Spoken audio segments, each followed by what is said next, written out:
ముఖ్యమంత్రిగా ఉన్నావు, నీ జీవితానికి బహుశా ఇది ఆఖరి ఎలక్షన్ కావచ్చు. రామకృష్ణ అని అనుకునే ఈ వయసులో కనీసం ఆ మాటలన్నా అనుకుంటే పుణ్యమన్నా వస్తుంది. ఈ మాదిరిగా చేస్తే నరకానికే పోతావు. ఇప్పటికైనా మార్పు తెచ్చుకో చంద్రబాబు అని హితవు పలుకుతా ఉన్నా.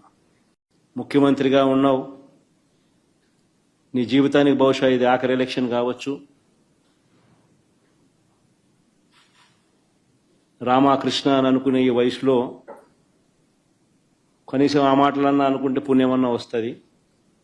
ఈ మాదిరిగా చేస్తే నరకానికే పోతావు. ఇప్పటికైనా మార్పు తెచ్చుకో చంద్రబాబు అని హితవు పలుకుతా ఉన్నా. ముఖ్యమంత్రిగా ఉన్నావు, నీ జీవితానికి బహుశా ఇది ఆఖరి ఎలక్షన్ కావచ్చు. రామకృష్ణ అని అనుకునే ఈ వయసులో కనీసం ఆ మాటలన్నా అనుకుంటే పుణ్యమన్నా వస్తుంది. ఈ మాదిరిగా చేస్తే నరకానికే పోతావు. ఇప్పటికైనా మార్పు తెచ్చుకో చంద్రబాబు అని హితవు పలుకుతా ఉన్నా. ముఖ్యమంత్రిగా ఉన్నావు, నీ జీవితానికి బహుశా ఇది ఆఖరి ఎలక్షన్ కావచ్చు.